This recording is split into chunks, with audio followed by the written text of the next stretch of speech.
Back to our video series. Welcome back to our video series on the Intelitek ER4U robot. This is robot number 3. We're now going to look at using some cylinders, and we're going to place them out on the table, and then we're going to stack those cylinders on top of one another. So let's get started. Our cell setup then is all of the component pieces that we need in order to create our simulator setup. So let's go to new. Again, here is our factory floor. By rotating the roller ball back and forth, we can tip the floor. By holding the right mouse button down, I can zoom and rotate. First thing we want to do is put the robot out there. This is the new object folder. These are the component pieces that we can add to the factory floor. If for some reason it disappears, it's located right here underneath this icon. So click it back and you get the list back in again. There's only one choice for a robot. We don't use slide base, so leave that as no slide base. Once you hit OK, it automatically puts the robot out on our factory floor. Let's put a table underneath that. Under General, there is a table. This is the table that we use. You can change the color of the tabletop. I always recommend that you try using the lighter colors for it. Let's use a light blue today. Don't change the size. There's no need to change the size right now. It's large enough for us to do anything that we need. Place it anywhere on the showroom floor, and then use the hand to rotate it, or I should say, to pull it underneath the robot. I like to put it as you see it here, with the robot to the back centered, so that we have all of this room, all this real estate here to be able to place our materials. Under the materials, today we're going to use cylinders. We're going to use 4 colors. So we want red, green, blue, and yellow. So let's place our red, green. Let's use, that's kind of a forest green. Let's put that out there. Let's do blue. Blue, I like that one right there. And the last color then is yellow.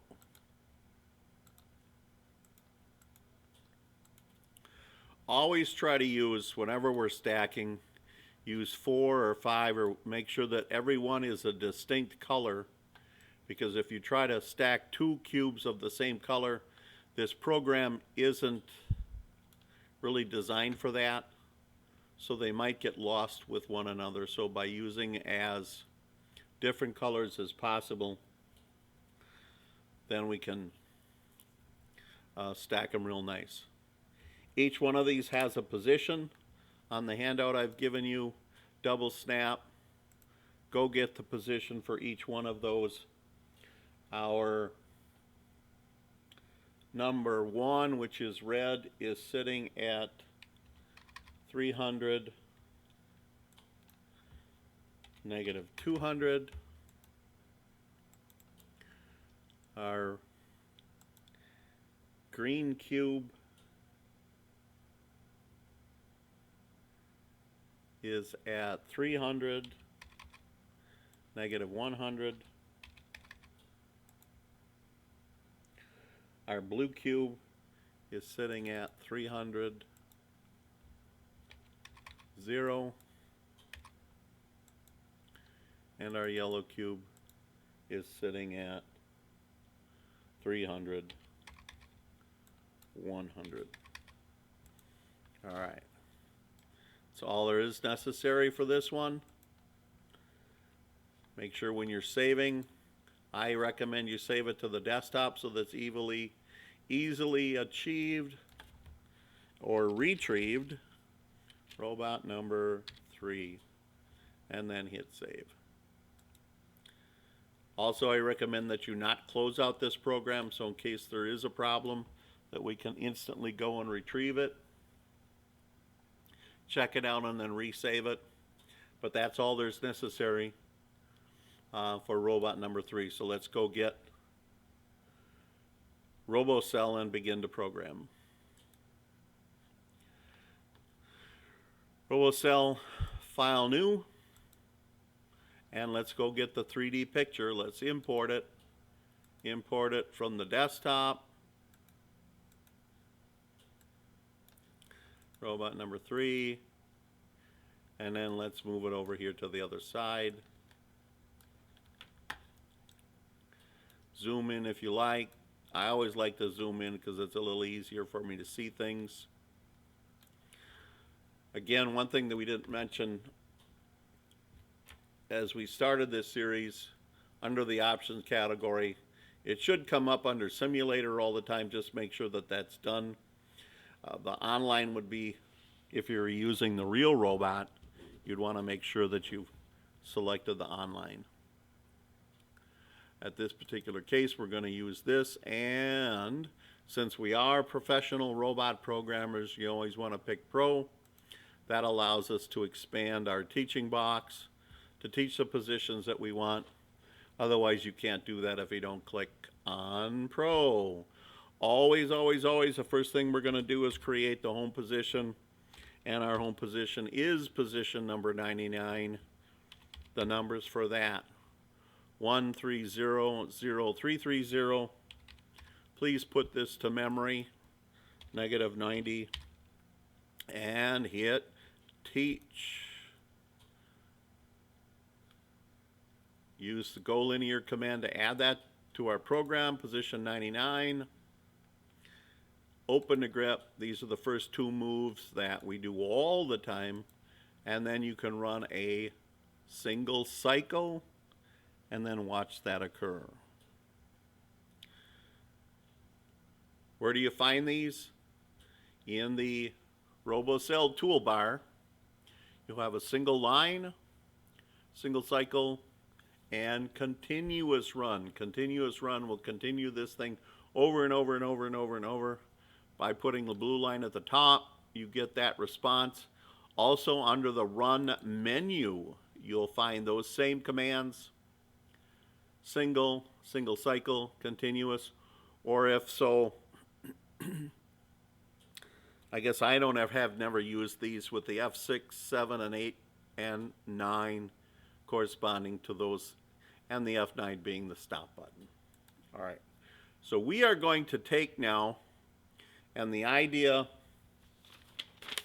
of this exercise is to take the 4 cylinders, and we're going to stack the green, the blue, and the yellow onto our red cube. So we're looking to position these all up on top of that one. So let's start by adding our program and inputting our positions. Now, according to the diagram that I've given you, our positions are listed with our individual cubes.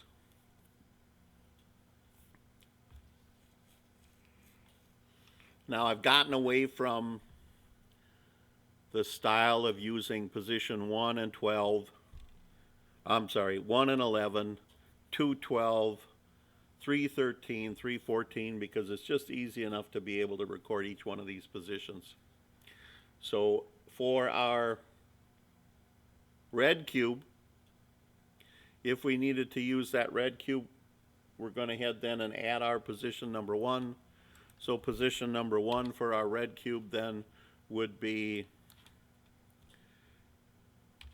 300, -200, Z would be 17.5,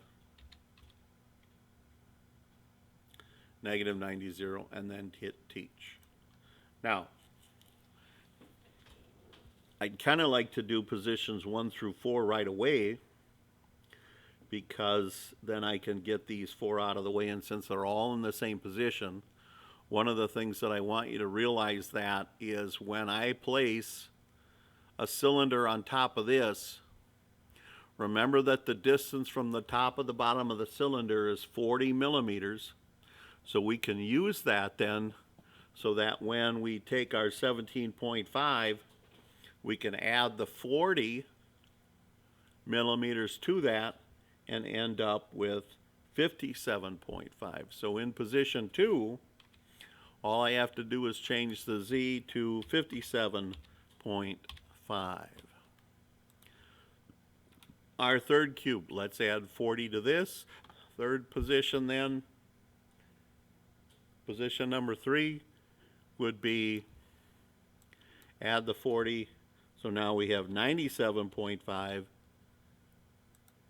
And position 4, add 40 to the 97.5, which would then be 137.5. So we just programmed the first 4 positions. In this scenario, we'll never use position 1 because we want the red cube to stay right there it is. But just in case we had an idea where we wanted to move it, we could. Now, position number 5 then is going to be placed up over the stack, so we always want to be able to move in and out of our work cell. And we're going to call that position number 5, and we just need to be above 137 millimeters. So let's just use 200 during our moving up in and around the cell. So we'll say 200 millimeters is high enough to move away from all of our positions. So now you see that we have 1 through 5 recorded. So now we want to move over and pick up our initial cubes, or I should say cylinders. Positions 6 and 9 are going to be associated with the same number. Positions 7 and 10, and position 8 and 11. When you look at the diagram I've handed you, you'll see that those are the numbers that we're going to use.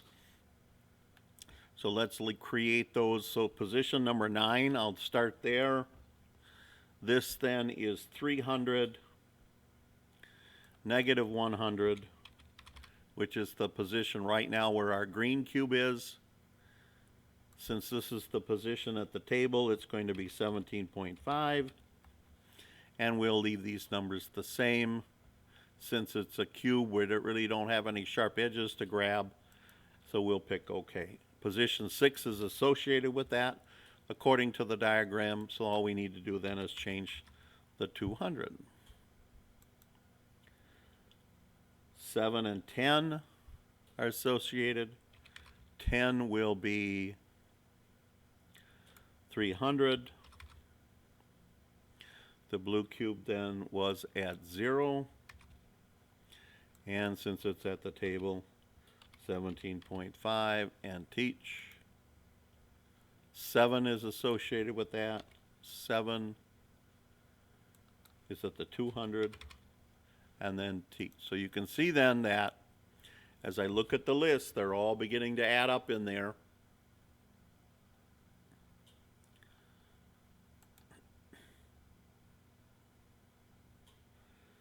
And position 11, that is our yellow cube. Our yellow cube was at 300, 100, since it's at the table.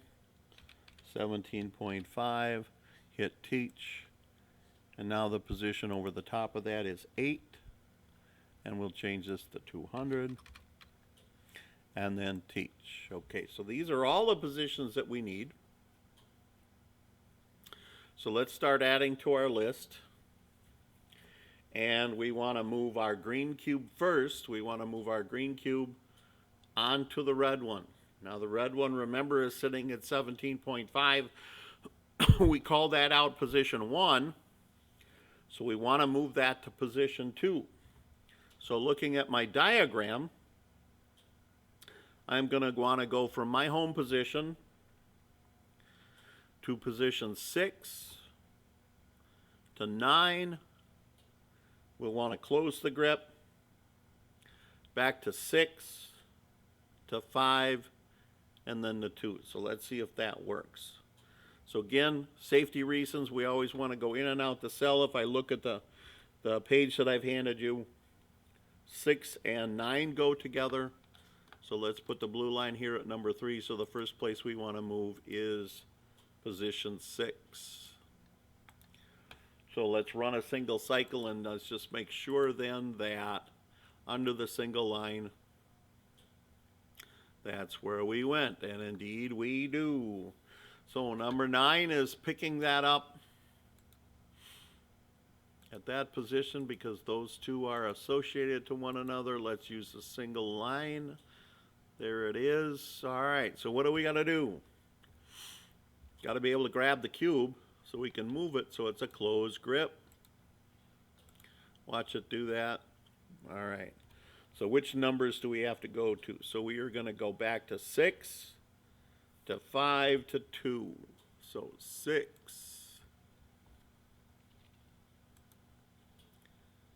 to 5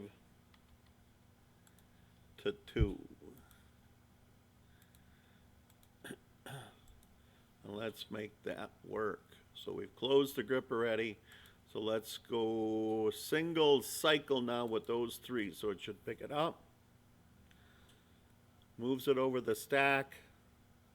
Position 2 now is on the red cube, or on the red cylinder. And there you have it.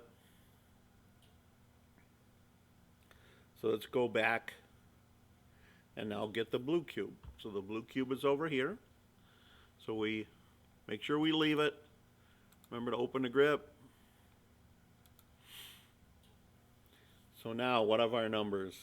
5, 7, and 10. So it's always important, safety reasons, we always want to go straight up out of the cell. If we try to go right to the blue cube, we'll knock the green one off the list, we'll off the top, so we don't want to do that. So let's go to 5.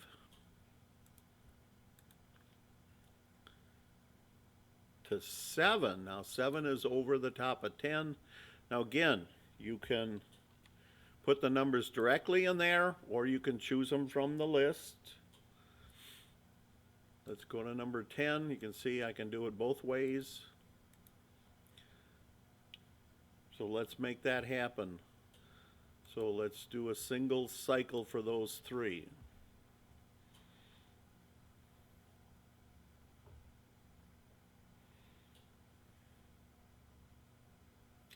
Booyah. Remember to close the grip. Let's force that. Let's watch it happen. Single line. All right, so here's our list then. So we're at 10. We want to go back to 7. We're just backtracking ourselves. So 7 to 5, now to position 3. And that's where the blue cube then would be on top here. So out to 7.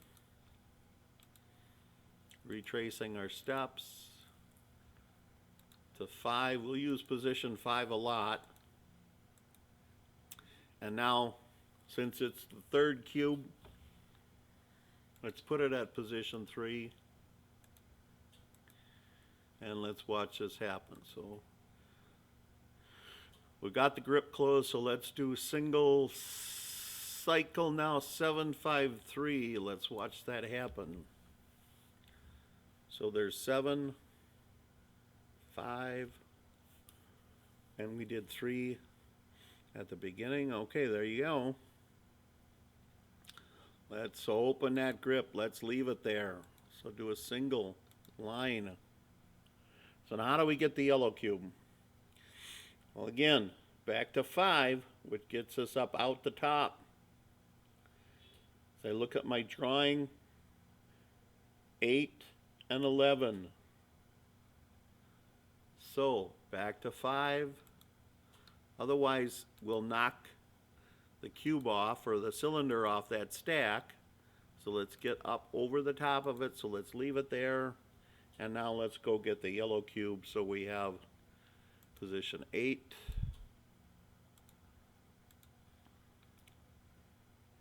Position 11. Remember now that we're going to want to close the grip. Let's just watch that happen though. Run a single cycle to this point. So 8. Position 11. Hair is right at the cube. Remember to close the grip. Close the grip. All right, let's go back. Let's put it on the stack. So the yellow cube or yellow cylinder is at the top now. So we've created that as position 4. So how do we get there? Let's backtrack 8.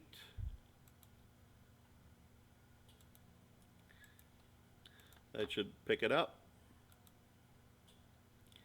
And here we go. Back to 5. We use that one a lot. Let's have that one do a single.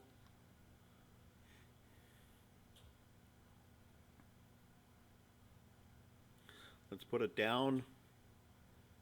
The yellow cylinder is at position number 4. Let's go get number 4. Put it down at 4. There we have it. So how do we finish out? Well, make sure that you open the grip. And again, since we're all complete, we certainly want to go back to the home position. If we do that right now, though, we'll knock that yellow one off the top. So let's get up and watch that open the grip. Let's go back to 5. There's 5. Let's do a single line. All right, so now we're safe.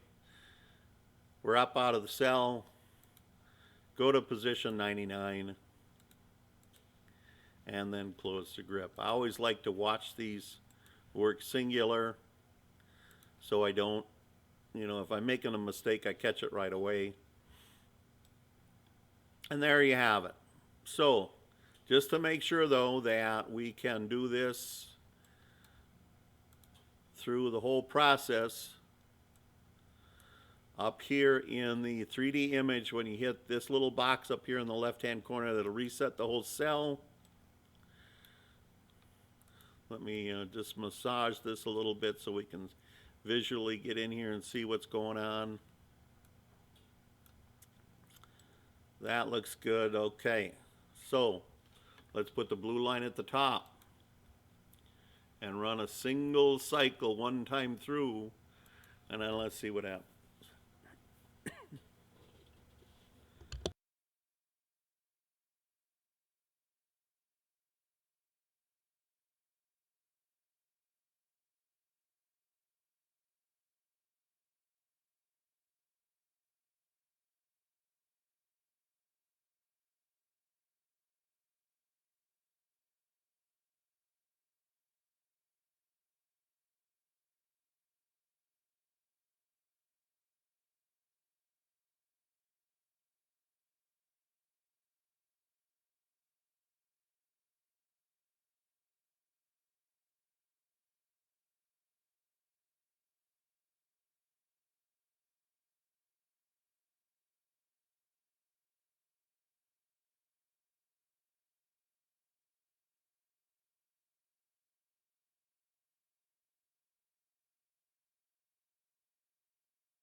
Well, there you have it.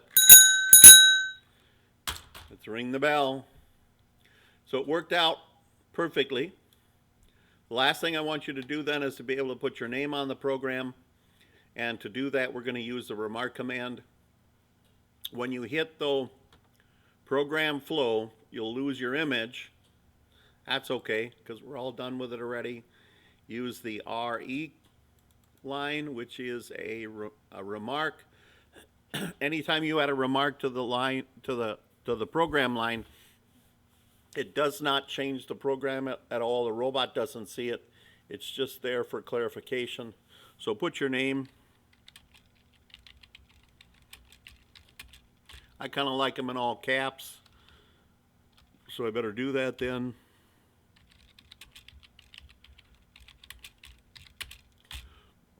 It just looks nicer. And then we'll want you to print the drawing. To be able to print the drawing, remember, put the blue line at the top, under File. You now have this darkened in so that you can actually pick on it. The program, to be able to print the program, choose the printer that you want to use, and then just hit OK, and it sends it off to the printer. And then what you'll do is you'll end up getting the program, and that's all that it prints. And that's really all we want to document that you actually created the robot program. So there you have it. That's robot number 3. Stick around, folks, because we're going to do robot number 4.